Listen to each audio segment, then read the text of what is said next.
അസ്സലാമു അലൈക്കും വറഹ്മത്തുള്ളാഹി വബറകാതുഹു. പ്രിയമുള്ള മക്കളെ, ഇൻഷാ അല്ലാഹ് നമ്മുടെ 4ാം ക്ലാസ്സിൻ്റെ നാളത്തെ വിഷയം ലിസാനുൽ ഖുർആനാണ്. രക്ഷിതാക്കൾക്കൊക്കെ ഈ ഒരു ചെറിയ ഒരു വിശകലനം പ്രയോജനപ്പെടും എന്ന കാര്യത്തിൽ സംശയമില്ല. ക്ലാസ്സുകൾ മുഴുവനായിട്ടും കേൾക്കണം. കേട്ട് പരീക്ഷ എഴുതിയാൽ തന്നെ ഏറ്റവും ചുരുങ്ങിയത് 30 മാർക്കെങ്കിലും വാങ്ങാൻ കഴിയുമെന്ന് ഉറപ്പുണ്ട്. ഇൻഷാ അല്ലാഹ് നമ്മുടെ ക്ലാസ് പൂർണ്ണമായിട്ടും കേൾക്കുകയും നാളെ പരീക്ഷ കഴിഞ്ഞതിന് ശേഷം നിങ്ങളെ റിസൾട്ട് എങ്ങനെ ഉണ്ടായിരുന്നു എന്നുള്ളത് ഒന്ന് കമൻ്റായിട്ടൊന്ന് അറിയിച്ചാൽ സന്തോഷം ഉണ്ടാകും. ഇൻഷാ അല്ലാഹ് തീർച്ചയായിട്ടും ഉപകരിക്കും. അതുകൊണ്ട് പൂർണ്ണമായിട്ടും കേൾക്കുക. കാണുന്നവരൊക്കെ എന്ത് ചെയ്യുക, കൂടുതൽ ആളുകളിലേക്ക് എത്താൻ വേണ്ടി നിങ്ങളെ ലൈക്കുകളും സപ്പോർട്ടുകളും അതുപോലെ തന്നെ ഫോളോ ഒക്കെ ചെയ്യണമെങ്കിൽ താല്പര്യമുള്ളവർക്ക് ചെയ്യുക ഇൻഷാ അല്ലാഹ്. അപ്പോൾ നമ്മുടെ ഇതിൽ സാധാരണ എപ്പോഴും വരുന്നത് പോലെ ഒന്നാമത്തെ ചോദ്യം നസ്ഇലു ബിൽ മുനാസിബി, യോജിച്ചവ ചേർക്കാം. കണ്ടില്ലേ, യോജിച്ചവ ചേർക്കാനുള്ളതാണ്.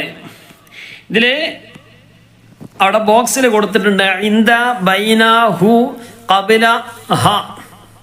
5 ചോദ്യങ്ങളാണുള്ളത്. 5 ചോദ്യങ്ങൾ കാണുന്നില്ലേ? ബൈത്തുഹ ഡാഷ് അൽ മസ്ജിദി. കൂടുതലായിട്ടുള്ളൊരു വിശദീകരണം ഇല്ല ഇൻഷാ അല്ലാഹ്. ബൈത്തുഹ അവളുടെ വീട് അല്ലേ? ബൈത്തുഹ എന്ന് പറഞ്ഞാൽ അവളുടെ വീട്. ഇങ്ങനെയൊക്കെ ചോദ്യം വരുമ്പോൾ നമ്മൾ ചോദ്യം നല്ലോണം വായിച്ച് നോക്കണം. ബൈത്തുഹ അവളുടെ വീട്, അൽ മസ്ജിദി പള്ളിയുടെ പള്ളിയുടെ അടുത്താണ് അല്ലേ? ഇതിനെന്താ അർത്ഥം? ഇന്ദ എന്ന് പറഞ്ഞാൽ അടുത്ത്, അരികെ അല്ലേ? നിയർ എന്നൊക്കെ പറയും അല്ലേ? ബൈനറ ഇടയിൽ, ഹു എന്ന് പറഞ്ഞാൽ അതിൻ്റെ അല്ലെങ്കിൽ അവൻ്റെ, ഹ എന്ന് പറഞ്ഞാൽ അവൻ അവളുടെ അല്ലെങ്കിൽ പിന്നെ അതിൻ്റെ ഒരു പെണ്ണായ ഒരു വസ്തുവാണെങ്കിൽ ഹ എന്ന് പറയും, ആണാണെങ്കിൽ ഹു എന്ന് പറയും. അങ്ങനെയല്ലേ പറയാ? ഖബല മുമ്പ്. ഇനി നോക്കി, ബൈത്തുഹ അവളെ വീട് എന്താണ് നമുക്കറിയാം, പള്ളിയുടെ അടുത്താണ്. ഇൻദൽ മസ്ജിദി ഇഗ്സിൽ യദൈക, നിന്റെ 2 കൈ നീ കഴുകുക. ഇന്ദ ത്വാമി ഭക്ഷണത്തിന്റെ അടുത്ത് നിന്നാണോ, ഭക്ഷണത്തിന്റെ അരികെ നിന്നാണോ? ഏറ്റവും നല്ല എന്താ? ഖബല ത്വാമി, ഭക്ഷണം കഴിക്കുന്നതിന് മുമ്പ് അല്ലേ? ഭക്ഷണത്തിന്റെ മുമ്പ് എന്ത് ചെയ്യുക? ഭക്ഷണം കഴിക്കുന്നതിന് മുമ്പ് നിന്റെ 2 കൈ നീ കഴുകുക. ഇനി ഡാഷ് അൽ ബൈത്തി വൽ മദ്രസത്തി, വീടിന്റെയും മദ്രസിന്റെയും എന്താണ് ഇടയിൽ. അതിപ്പോ നമുക്കറിയാലോ, ബൈനൽ ബൈത്തി വൽ മദ്രസ, മദ്രസിന്റെയും പിന്നെ വീടിന്റെയും ഇടയിൽ. ഇനി നോക്കി, അൽ ഹിറത്തു നോക്കണം. ഓരോ പദങ്ങൾ നമ്മൾ നോക്കണം. ഇതിൽ ഈ ചോദ്യത്തിന് മാത്രമല്ല, ശേഷമുള്ള ചോദ്യങ്ങൾക്കൊക്കെ ഉത്തരം എഴുതാൻ കഴിയുന്ന രൂപത്തിലാണ്. അപ്പൊ അതൊക്കെ നമ്മൾ മനസ്സിലാക്കുക. അൽ ഹിറത്തു പൂച്ച, സഗീറത്തുൻ പൂച്ച, ചെറിയ പൂച്ചയാണ്. ദൈലു ഇനി എന്താ? ഹൂന്നുണ്ട്, ഹാന്നുണ്ട്. അതിന്റെ വാല് ജമീലുൻ ഭംഗിയുള്ളതാണ്. ദൈലു ഹൂ നവരന്റെ, ദൈലു ഹാ നവരന്റെ ഏതാണ്? കാരണം അൽ ഹിറത്തു എന്നുള്ളത് പൂച്ച അല്ലേ? അത് ആണവണ്ണ. വാക്ക് എന്താണ്? ആണവണ്ണ. അൽ ഹിറത്തു തൂ എന്ന് കണ്ടാൽ നമുക്ക് മനസ്സിലായി പെണ്ണാണ് എന്ന് മനസ്സിലായി. അപ്പൊ എന്താണ്? ഹൂ എന്ന് പറ്റൂല. ഹൂ എന്നുള്ളത് ആണിനാണ്, ഹാ എന്നുള്ളത് പെണ്ണിനാണ് അല്ലേ? അപ്പൊ എന്താ പറയാ? ദൈലു ഹാ, ആ പൂച്ചന്റെ. അപ്പൊ ഞാൻ നേരത്തെ പറഞ്ഞു, ഹൂ എന്നുള്ളത് ആണിനാണ് ഉപയോഗിക്കുക, ഹാ എന്നുള്ളത് പെണ്ണിനാണ് ഉപയോഗിക്കുക. ഇവിടെ പൂച്ച എന്ന വാക്ക് ഹിറത്തു എന്നുള്ള സഗീറത്തുൻ അതൊക്കെ എന്താണ്? പെണ്ണാണ്. അപ്പൊ ദൈലു ഹാ ജമീലുൻ, അതിന്റെ വാല് നല്ല ഭംഗിയുണ്ട്. ഇനി അടുത്തത് 5ാമത്തെ ചോദ്യം കണ്ടില്ലേ? ഇന്ദി കലമുൻ, എൻ്റെ അടുത്ത് പേനയുണ്ട്. തൂലു ഹാ എന്ന് പറ്റുമോ? കാരണം കലമുൻ എന്നുള്ളത് എന്താണ്? ആണാണ്. തൂലു ഹാ എന്നല്ല, തൂലുഹു. തൂലുഹു അതിന്റെ നീളം കബീറുൻ, അതിന്റെ നീളം എന്തുണ്ട്? വലുതാണ്. അതിന്റെ നീളം വലുതാണ് അല്ലേ? ഇനിവിടെ പിന്നെ ഇന്ദി എന്താണ്? ഇന്ദി പിന്നെ ഹഖീബത്തുൻ, എൻ്റെ അടുത്ത് ബാഗ് ഉണ്ട് എന്നാണെങ്കിലോ തൂലുഹ എന്ന് ഉപയോഗിക്കേണ്ടത്. കാരണം എന്താ? ഹഖീബത്തുൻ എന്നുള്ളത് എന്താണ്? പെണ്ണാണ്. ഹഖീബത്തുൻ, സല്ലത്തുൻ. അതുപോലെ തന്നെ മാഞ്ച എന്ന് പറഞ്ഞാലോ, മാഞ്ച അല്ലെങ്കിൽ കലമുൻ എന്നതിന് പകരം മിർസമുൻ. മിർസമെന്നാണെങ്കിൽ ഇന്ദി മിർസമുൻ, എൻ്റെ അടുത്ത് പെൻസിലുണ്ട്. തൂലുഹു കാരണം മിർസം എന്നുള്ളത് ആണാണ്. മനസ്സിലായില്ലേ? അപ്പൊ ആ ഒരു ചോദ്യം എഴുതേണ്ട രൂപങ്ങൾ മനസ്സിലായിട്ടുണ്ടാവും എന്ന് പ്രതീക്ഷിക്കുകയാണ്. ഇനി 2ാമത്തെ ഇസ്മ എന്താണ്, ഫിഅൽ എന്താണ്, ഹർഫ് എന്താണ് വേർതിരിക്കാനാണ്. ذات يوم ആ സെന്റൻസ് കൊടുത്തിട്ടുണ്ട് ذات يوم جاء جبريل عليه السلام عند النبي صلى الله عليه وسلم കാണുന്നില്ലേ ذات يوم അല്ലേ നമ്മൾ സാധാരണ പറയൽ എന്താ ذات يوم എന്ന് പറഞ്ഞാൽ വൺ ഡേ ഒരു ദിവസം جاء جبريل عليه السلام ജിബ്രീൽ അലൈഹിസ്സലാം വന്നു ജാഅ എന്ന് പറഞ്ഞാൽ വന്നു عند النبي صلى الله عليه وسلم എന്താണ് عند അരികെ എന്നർത്ഥം അല്ലേ നബി സല്ലല്ലാഹു അലൈഹി വസല്ലം നബി സല്ലല്ലാഹു അലൈഹി വസല്ലം തങ്ങളുടെ അടുത്ത് ആര് വന്നു ജിബ്രീൽ അലൈഹിസ്സലാം വന്നു വസഅല എന്നിട്ട് വസഅല ചോദിച്ചു മൽ ഇഹ്സാൻ എന്താണ് ഇഹ്സാൻ ഇവിടെ ഇപ്പൊ നമ്മളെ വിഷയം എന്താണ് ഈ സെന്റൻസിൽ നിന്ന് ഇസ്മ എന്താണ് ഫീൽ എന്താണ് ഹർഫ് എന്താണെന്ന് വേർതിരിക്കലാം ഇസ്മ എന്ന് പറഞ്ഞാൽ എന്താ പേര് എന്തൊക്കെ പേരുണ്ടോ ആ പേരുകളൊക്കെ ഇസ്മിന്റെ കോളത്തിലാണ് കൊടുക്കേണ്ടത് ഫീൽ എന്ന് പറഞ്ഞ ഒരു പ്രവൃത്തിയാണോ പ്രവൃത്തി എന്ന് പറഞ്ഞാൽ ഏതെങ്കിലും ഒരു പ്രവൃത്തി ഏതെങ്കിലും ഒരു കാലത്തോട് ബന്ധപ്പെട്ടതായിരിക്കും അല്ലെ കഴിഞ്ഞു പോയത് അല്ലെങ്കിൽ ഇപ്പൊ നടക്കണത് അല്ലെങ്കിൽ വരാൻ പോകുന്നത് അല്ലെ ഫാല എന്ന് പറഞ്ഞാൽ ചെയ്തു പ്രവർത്തിച്ചു പ്രവർത്തിക്കുന്നു അല്ലെങ്കിൽ പ്രവർത്തിക്കും അല്ലെങ്കിൽ പ്രവർത്തിച്ചിട്ടില്ല പ്രവർത്തിക്കുന്നില്ല പ്രവർത്തിക്കില്ല ഇങ്ങനെ ഇതുമായി ബന്ധപ്പെട്ടതാണ് ഫിഅല് ഹർഫ് എന്ന് പറഞ്ഞാൽ സ്വന്തമായിട്ട് ഒരു അർത്ഥമില്ലാത്തത് അല്ലേ ഏതാണത് ذات يوم ذات എന്താ ഒരു ഇസ്മാണ് ذات ഒരു വൺ എന്നൊക്കെ പറഞ്ഞേ ذات ഇസ്മാണ് യൗമിൻ യൗമ ദിവസം ദിവസം എന്നുള്ള ഒരു ഇസ്മാണ് ജാഅ വന്നു വന്നു എന്നുള്ള ഒരു ക്രിയയാണ് ഒരു വെർബാണ് ജിബിരിലു ജിബിരിൽ എന്നുള്ള എന്താ ഒരു പേരല്ലേ അപ്പൊ അത് ഇസ്മിന്റെ കോളത്ത് കൊടുക്കുക ذات എന്നുള്ളത് ഇസ്മിന്റെ കോളത്ത് കൊടുക്കുക യൗം എന്നുള്ളത് ഇസ്മിന്റെ കോളത്ത് കൊടുക്കുക ജാഅ എന്നുള്ള എന്താണ് ഫിഅലിന്റെ കോളത്തിൽ ജിബിരിലു എന്നുള്ള എന്താണ് ഇസ്മിന്റെ കോളത്തിൽ എന്ന് പറഞ്ഞാൽ അരികെ എന്നാണ് അല്ലെ അത് ഹറഫാണ് നബി എന്താണ് നബി എന്ന് പറഞ്ഞ ഇസ്മാണ് വ ഹർഫാണ് സഅല ചോദിച്ചു ചോദിച്ചു എന്നുള്ള എന്താണ് അതൊരു ഫിഅലാണ് ഫിഅലിന്റെ കോളത്തിലാണ് കൊടുക്കേണ്ടത് മാ ഹർഫാണ് ഇഹ്സാൻ എന്നുള്ളത് ഫിഅലാണ് അല്ല ഇസ്മാണ് അപ്പോൾ ذات يوم ജിബ്രീലു നബി ഇഹ്സാൻ ഇതൊക്കെ ഇസ്മിന്റെ കോളത്തിലാണ് കൊടുക്കേണ്ടത് ഫിഅലിന്റെ കോളത്തിൽ ഏതാണ് ജാഅ സഅല അത് മാത്രമേ എന്തുള്ളൂ ഫിഅലിന്റെ കോളത്തിൽ കൊടുക്കേണ്ടതുള്ളൂ ജാഅ സഅല ഹർഫിന്റെ കോളത്തിലോ ഇൻദ വ മ ഇതൊക്കെ എന്താണ് ഹർഫിന്റെ കോളത്തിലാണ് കൊടുക്കേണ്ടത് അപ്പോൾ ഒരു പ്രവൃത്തി അതുമായി ബന്ധപ്പെട്ടതാണെങ്കിൽ ഫിഅല് സ്വന്തമായിട്ട് ഒരു അർത്ഥമില്ലാത്തതാണെങ്കിൽ എന്ത് ചെയ്യുക ഹർഫിന്റെ കോളത്ത് കൊടുക്കുക ഇസ്മ എന്ന് പറഞ്ഞാൽ ഏതെങ്കിലും ഒരു സംഗതി ഒരു പേര് രാത്രി എന്ന് പറഞ്ഞാൽ എന്താണ് അതൊരു മലയാളത്തിലാണെങ്കിൽ അതൊരു ഇസ്മാണ് പേരാണ് അല്ലേ കലമുൻ അതൊരു പേരാണ് പകല് അതൊരു പേരാണ് യൗമൻ അല്ലേ ലൈല് ബദറുൻ അതെന്താണ് ഒരു പേരാണ് ഇങ്ങനെ തുടങ്ങി എന്തൊക്കെ പേരുകളുണ്ട് കസേര എന്നുള്ളതാണ് ഒരു പേരാണ് അത് ഒരു സാധനത്തിന്റെ പേരാണല്ലോ ഒരു സാധനത്തിന്റെ പേര് ഒരു വസ്തുവിന്റെ പേര് പിന്നെ ഒരു സമയത്തിന്റെ പേര് ഇങ്ങനെയൊക്കെ എന്താണ് ഇതൊക്കെ എന്താണ് ഒരു പേരുകളാണ് പേര് പറഞ്ഞാൽ നമ്മളെ പിന്നെ ആൾക്കാരുടെ പേര് മാത്രമല്ല എന്തൊക്കെ ഒരു വസ്തുവിന്റെ പേരുണ്ട് അതൊക്കെ പേരാണ് ഏതെങ്കിലും കാലത്തോട് ബന്ധപ്പെട്ടതാണെങ്കിൽ സമയത്തോട് ബന്ധപ്പെട്ടതാണെങ്കിൽ അതിന് പ്രവൃത്തിയാണെന്ന് പറയും അപ്പോൾ അത് മനസ്സിലായിട്ടുണ്ടാവും ഇനി നുക്കമ്മിലുൽ ജദ്വല കോളം പൂർത്തിയാക്കുക മുദക്കർ മുഅന്നസ് അത് നമ്മൾ പഠിച്ചിട്ടുണ്ടല്ലേ യഫ്തഹു അതിന്റെ രണ്ടാമത്തെ എന്താ യഫ്തഹാനി അതിന്റെ ജമ എന്താ യഫ്തഹൂന തഫ്തഹു തഫ്തഹാനി യഫ്തഹിന യൻസുറു നീ യൻസുറു എന്നാണെങ്കിൽ യൻസുറു യൻസുറാനി യൻസുറൂന തൻസുറു തൻസുറാനി യൻസുർന യൻസുർന അവിടെ യാ നമുക്ക് എടുക്കുക അവസാനം യൻസുർന യളിരിബു യളിരിബാനി യളിരിബൂന തളിരിബു തളിരിബാനി യളിരിബുന യക്തുബു യക്തുബാനി യക്തുബൂന തക്തുബു തക്തുബാനി യക്തുബുന യക്തുബുന അങ്ങനെ എന്ത് ചെയ്യണം ഓരോന്ന് നോക്കിയിട്ട് എഴുതണം ഇനി ജംഅ എഴുതാനുള്ളതാണ്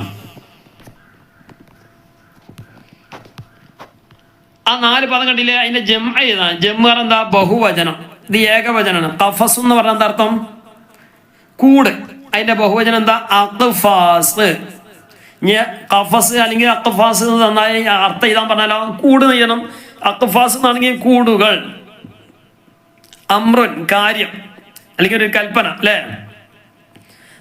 അതിന്റെ ജമ്മെന്താ ബഹുവചനം എന്താ? ഉമൂറൻ. ത്വയ്റൻ പക്ഷി.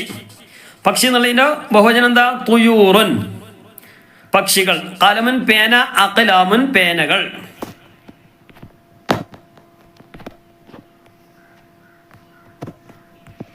നീ അപ്പുറത്ത് പേജ് നോക്കി. നഖ്താറു ളമാഇറൽ മുത്തസില വൽ മുൻഫസില മിനൽ അൽഫാദിൽ മുലബ്ബന. താഴെ കൊടുത്തതിൽ നിന്ന് മുത്തസിലായ ലമീർ മുൻഫസിലായ ലമീർ വേർതിരിച്ച് ചെയ്താണ് ലമീറുകൾ. അവിടെ പദം കണ്ടില്ല? മുത്തസില മുൻഫസില അല്ലെ? അൽ മുത്തസിലത്തു അൽ മുൻഫസിലത്തു നേരെ ചേർത്ത് ചെയ്ത അത്ര ഒരു പണിയില്ല. നമ്മൾ പഠിച്ച ലമീറുകൾ ഉണ്ടല്ലോ, ഹുവ ഹുമാ ഹും ഹിയ ഹുമാ ഹുന്ന അന്ത അന്തുമാ അന്തും അന്തി അന്തുമാ അന്തുന്ന അന നഹ്നു. ഇതാണെന്ത്? വേറിട്ട് നിൽക്കുന്ന ലമീറുകൾ. മുൻഫസിലായ ലമീർ എന്ന് പറയും. അത് നമ്മൾ മനസ്സിലാക്കിയ മുൻഫസിലായ ലമീർ എന്താണ്? ഹുവ ഹുമാ ഹും ഹിയ ഹുമാ ഹുന്ന അന്ത അന്തുമാ അന്തും അന്തി അന്തുമാ അന്തുന്ന അന നഹ്നു.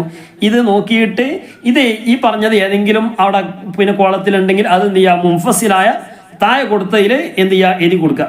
മുത്തസിൽ എന്ന് പറഞ്ഞാൽ എന്താണ്? ഇവിടെ യാ ത്വാലിബത്താനി അന്തുമാ തദ്ഹബാനി ഇലാ ബൈത്തിക്കുമാ. ഓ രണ്ട് വിദ്യാർത്ഥിനികളെ, നിങ്ങൾ രണ്ടാളും നിങ്ങളെ വീട്ടിലേക്ക് പോകുന്നവരാണ് അല്ലേ? തദ്ഹബാനി, അവർ രണ്ടാളും ചെയ്യാണ്. അന്തുമാ തദ്ഹബാനി ഇലാ ബൈത്തിക്കുമാ. ഇവിടെ എന്താണ്? നിങ്ങളെ വീട്ടിലേക്ക് എന്നാണ്. നിങ്ങൾ രണ്ടാളെ വീട്ടിലേക്ക്. ഇലാ ബൈത്തിക്കുമാ. കുമാ എന്നുള്ളതാണ് എന്ത്? മുത്തസിലായ ലമീർ. നിങ്ങളെ രണ്ട് ലമീർ മുത്തസിലായ എന്താ? അവിടെ പറഞ്ഞില്ലേ? അന്തുമാ, നിങ്ങൾ രണ്ടുപേരും. നമ്മൾ പറഞ്ഞല്ലോ മുൻഫസലായ ലമീർ ഇതാണ്. ഹുവ ഹുമാ ഹും ഹിയ ഹുമാ ഹുന്ന അന്ത അന്തുമാ അന്തും അന്തി അന്തുമാ അന്തുന്ന അന നഹ്നു. അതിലേതാണ്? യാ ത്വാലിബത്താനി അന്തുമാ തദ്ഹബാനി ഇലാ ബൈത്തിക്കുമാ എന്നുള്ളത് അന്തുമാ താഴെ എഴുതി കൊടുക്കുക മുൻഫസിലിന്റെ അവിടെ. നഹ്നു മുസ്ലിമൂന നഅ്ബുദു റബ്ബന. അവിടെ കണ്ടില്ലേ? നഹ്നു എന്നുള്ളത് നഹൻ താഴെ എഴുതി കൊടുക്കുക. യാ മിദ്ലാജു അൻത ഫായിഖും ഫീ സഫിക. അൻത എന്ന് കണ്ടില്ലേ? അപ്പോൾ അവിടെ എന്ത് ചെയ്യുക? വേറിട്ട് നിൽക്കുന്ന ലമീറുകൾ. അതാണ് വേറിട്ട് നിൽക്കുന്ന ലമീർ. താഴെ എഴുതി കൊടുക്കുക. മുത്തസില എന്ന് പറഞ്ഞാൽ ചേർന്ന് നിൽക്കുന്നത്. അത് കണ്ടില്ലേ? തദ്ഹബാനി ഇലാ ബൈത്തിക്കുമാ. നമ്മള് ലമീറെ മുത്തസില എങ്ങനെ? ബൈത്ത് കൊണ്ടാണ് നമ്മൾ പറയുകയാണെങ്കിൽ ബൈത്തുക്ക നിങ്ങളെ വീട്, നിന്റെ വീട്. ബൈത്തുക്കുമാ നിങ്ങൾ രണ്ടാളെ വീട്. ബൈത്തുക്കും. അപ്പൊ ക കുമാ കും. പിന്നെ പെണ്ണിനോടാണെങ്കിൽ ബൈത്തുക്കി നിന്റെ വീട്. പെണ്ണിനോട് പെണ്ണെ നിന്റെ വീട്. ബൈത്തുക്കി. ബൈത്തുക്കുമാ ബൈത്തുക്കുന്ന. ഞാൻ അവന്റെ വീട് എന്നാണെങ്കിലോ ബൈത്തുഹു ബൈത്തുഹുമാ ബൈത്തുഹും. ഇനി ബൈത്തുഹ ബൈത്തുഹുമാ ബൈത്തുഹുന്ന. ചേർന്ന് വന്നതാണെങ്കിൽ മുത്തസിലാണ്. ചേരാതെ വേറിട്ട് നിൽക്കുന്ന ലമീറുകൾ നമ്മൾ പഠിച്ചല്ലോ, ഹുവ ഹുമാ എന്നുള്ളത്. അത് ഒന്നിനോട് ചേർന്നിട്ടല്ലേ വരാം, അത് വേറിട്ട് തന്നെ നിൽക്കും. അതാണ് എന്ത്? മുൻഫസില. അപ്പൊ ഇവിടെ നോക്കിയാൽ തന്നെ നമുക്ക് തിരിയും. നെഹ്നു അൻത അതൊക്കെ മുൻഫസിലാണ്. ഇനി ഏതാണ്? ബൈത്തുക്കുമാ എന്നുള്ളതിൽ കുമാ എന്നുള്ളതാണ് എന്ത്? മുത്തസിലായ ലമീർ. പിന്നെ അവിടെ അത് കണ്ടില്ലേ? റബ്ബന എന്നുള്ളതിന്റെ എന്നുള്ളത്. അതുപോലെ തന്നെ യാ മിദ്ലാജു അൻത ഫായിഖും ഫീ സഫിക എന്നുള്ളത് കണ്ടില്ലേ? സഫിക എന്നുള്ളത് ക. സഫിക നിന്റെ സൊഫിൽ, നിന്റെ ക്ലാസ്സിൽ. ക. അപ്പൊ ഓരോ ഉദാഹരണത്തിൽ ഓരോന്നുണ്ട്. കുമാ ന ക. അപ്പൊ നമ്മൾ നേരത്തെ പറഞ്ഞതുപോലെ ബൈത്തുഹു ബൈത്തുഹുമാ ബൈത്തുഹും. ബൈത്തുഹ ബൈത്തുഹുമാ ബൈത്തുഹുന്ന. ഇനി ബൈത്തുക ബൈത്തുക്കുമാ ബൈത്തുക്കും. ബൈത്തുക്കി ബൈത്തുക്കുമാ ബൈത്തുക്കുന്ന. ബൈത്തി എന്റെ വീട്. ബൈത്തുന ഞങ്ങളെ വീട് അല്ലേ? ബൈത്തുന ഞങ്ങളെ വീട്. അതേപോലെ തന്നെ റബ്ബന ഞങ്ങളെ റബ്ബ്.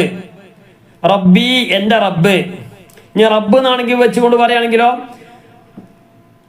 റബ്ബഹു അല്ലേ? അങ്ങനെ പറയുകയാണെങ്കിൽ അല്ലേ? ഞാൻ വേണ്ട. കലമുൻ കലമുഹു കലമുഹുമാ കലമുഹും. കലമുഹ കലമുഹുമാ കലമുഹുന്ന. കലമുക കലമുക്കുമാ കലമുക്കും. കലമുക്കി കലമുക്കുമാ കലമുക്കുന്ന. കലമി എന്റെ പേന. കലംന ഞങ്ങളെ പേന അല്ലേ? അപ്പൊ അങ്ങനെയാണ് മുത്തസിലായ ലമീറുകൾ വരിക. മുൻഫസിലായ ലമീർ പഠിച്ചാൽ തന്നെ മറ്റ് നമുക്ക് നോക്കിയിട്ട് എഴുതാൻ പറ്റും ഇൻഷാ അല്ലാഹ്. അടുത്തത് അറബിയിലാക്കാനുള്ളതാണ്. സുബഹിയുടെ മുമ്പ് സിനാൻ പള്ളിയിൽ പോയി. അപ്പം ഇങ്ങനെ ആദ്യം ഫീല് പറയാം, ദഹബ സിനാനുൻ, സിനാന് പോയി. എവിടേക്ക്? ഇലൽ മസ്ജിദി ഖബ്ല സുബ്ഹി, സുബ്ഹിന്റെ മുമ്പ്. ഖബ്ല സ്വലാത്ത് സുബ്ഹി അല്ലെങ്കിൽ സുബ്ഹി സ്വലാത്ത് നിസ്കാരത്തിന്റെ മുമ്പ്. ഖബ്ല സുബ്ഹി അല്ലെങ്കിൽ ഖബ്ല സ്വലാത്ത് സുബ്ഹി എന്ന് എഴുതി കൊടുക്കുക. നമ്മൾ പാഠത്തിലുണ്ടല്ലോ അല്ലേ? നിസ്കാര ശേഷം അവൻ വീട്ടിലേക്ക് മടങ്ങി. അപ്പൊ എങ്ങനെ പറയാ? റജഅ, മടങ്ങി എന്നുള്ളത് എന്താ പറയാ? റജഅ ഇലാ ബൈത്തിഹി. ഇവിടെ ആ പേര് പറഞ്ഞിട്ടില്ല, അവൻ എന്ന് പറഞ്ഞുള്ളൂ. അപ്പൊ എന്ത് ചെയ്യാ? റജഅ എന്ന് പറഞ്ഞാൽ തന്നെ എന്ത് ചെയ്യാ? അവൻ മടങ്ങി എന്നർത്ഥം. ഇനി വേണമെങ്കിൽ എന്ത് ചെയ്യാ? റജഅ സിനാനുൻ, സിനാന് മടങ്ങി എന്നാക്കാം. ഇവിടെ അവൻ എന്നാണ്. അപ്പൊ റജഅ ഇലാ ബൈത്തിഹി, അവന്റെ വീട്ടിലേക്ക് മടങ്ങി നിസ്കാര ശേഷം. ബാദ സ്വലാത്ത് സുബ്ഹി, ബാദ സുബ്ഹി, സുബ്ഹിക്ക് ശേഷം അല്ലെങ്കിൽ ബാദ സ്വലാത്ത് സുബ്ഹി, സുബ്ഹി നിസ്കാരത്തിന് ശേഷം. നേരത്തെ പറഞ്ഞ് ഖബ്ല സുബ്ഹി, ഖബ്ല സ്വലാത്ത് സുബ്ഹി. ഇവിടെ ബാദ സുബ്ഹി, ബാദ സ്വലാത്ത് സുബ്ഹി എഴുതി കൊടുക്കുക. അത് ഏത് വന്നാലും എന്ത് ചെയ്യാൻ നോക്കിയിട്ട് എഴുതി കൊടുക്കുക. നമ്മളെ പാഠവുമായി ബന്ധപ്പെടാത്ത ഒന്നും വരില്ല. ഇനി അർത്ഥം എഴുതാനുള്ളതാണ്. ഫതഹത്തിൽ ബിന്തു അൽ ബാബ, ഫതഹത്തിൽ ബിന്തു, ഫതഹത്തിൽ ബിന്തു, മകൾ തുറന്നു. ബാബ ഡോറ്, വാതിൽ മകൾ തുറന്നു. റഅയ്തുൽ ഖിർദ മിനൽ ഹദീഖ, തോട്ടത്തിൽ നിന്ന് കുരങ്ങനെ ഞാൻ കണ്ടു. ഈന്തിയ മാലി മുദാരി എഴുതി കൊടുക്കുക. മാലി എന്ന് പറഞ്ഞതാണ് ഖറജ യഖ്റുജു വസല യസിലു സമിയ യസ്മഉ അറഫ യഅരിഫു ഖാല യഖൂലു. ഞാൻ ഖാല തന്നു, അപ്പോൾ യഖൂലു എഴുതണം. യഅരിഫു എന്ന് തന്നു, അപ്പോൾ അറഫ എന്ന് എഴുതണം. സമിയ എന്ന് എഴുതി, പിന്നെ അവിടെ ഉണ്ടെങ്കിൽ യസ്മഉ എഴുതി കൊടുക്കണം. യസിലു എന്നാണെങ്കിൽ വസല എന്ന് എഴുതി കൊടുക്കണം. ഖറജ എന്നാണെങ്കിൽ യഖ്റുജു, അല്ലെങ്കിൽ യഖ്റുജു ആണെങ്കിൽ ഖറജ. ഇനി കത്തബ ആണെങ്കിൽ യക്തുബു, യക്തുബാണെങ്കിൽ കത്തബ. അതിൻ്റെ മാലി മുദാരി അങ്ങോട്ടും ഇങ്ങോട്ടും എന്ത് ചെയ്യുക? നമ്മൾ ഏകദേശം പഠിച്ചു വെക്കുക. മനസ്സിലായില്ലേ? ഇൻഷാ അല്ലാഹ് നല്ല ഉഷാറായിട്ട് ഇതുപോലത്തെ എന്ത് ചെയ്യുക? ചോദ്യങ്ങൾ നോക്കിയിട്ട് വേണം. ആണോ പെണ്ണൊക്കെ നോക്കണം. പിന്നെ അതിൻ്റെ മുമ്പുള്ള പദങ്ങൾ ശേഷമുള്ള പദങ്ങൾക്ക് ശരിക്കും നോക്കിയിട്ട് വേണം എഴുതാൻ. നമ്മളെ പാഠവുമായി ബന്ധപ്പെടാത്ത ചോദ്യങ്ങളൊന്നും വരില്ല. വളരെ സിമ്പിളായിട്ട് എഴുതാൻ കഴിയും. സംശയങ്ങളൊക്കെ ഉണ്ടെങ്കിൽ ഉസ്താദിനോടൊക്കെ ചോദിക്കുക, ഏതെങ്കിലും ഭാഗങ്ങളൊക്കെ. ഇൻഷാ അല്ലാഹ് പ്രത്യേകിച്ച് നമ്മുടെ ചാനലിൻ്റെ പേര് മദ്രസ ഖുർആൻ പഠന സഹായി എന്നുള്ളതാണ്. മുതിർന്നവർക്കൊക്കെ പ്രത്യേകിച്ച് വിശുദ്ധ ഖുർആൻ ഖത്മ് തീർക്കാൻ പറ്റുന്ന രൂപത്തിൽ പാരായണം പഠിക്കാൻ, വളരെ സിമ്പിളായിട്ട് പഠിക്കാൻ പറ്റുന്ന രൂപത്തിലുള്ള ചെറിയ ക്ലാസ്സുകളാണ്. താല്പര്യമുള്ളവർ താഴെയുള്ള നമ്പറിൽ ഒന്ന് മെസ്സേജ് അയക്കുക. വീഡിയോകളൊക്കെ എന്ത് ചെയ്യുക? ഉപകരിക്കുമെങ്കിൽ കൂടുതൽ ആളുകളിലേക്ക് എത്തിക്കുകയും അതുപോലെ തന്നെ നമ്മുടെ ചാനൽ ഫോളോ ചെയ്യുകയും ലൈക്ക് ചെയ്യുകയും ചെയ്താൽ സന്തോഷമാണ്. അല്ലാഹു തആല മനോഹരമായിട്ട് പരീക്ഷ എഴുതാനും വിജയിക്കാനൊക്കെ ഉള്ള തൗഫീഖ് പ്രദാനം ചെയ്ത് അനുഗ്രഹിക്കട്ടെ.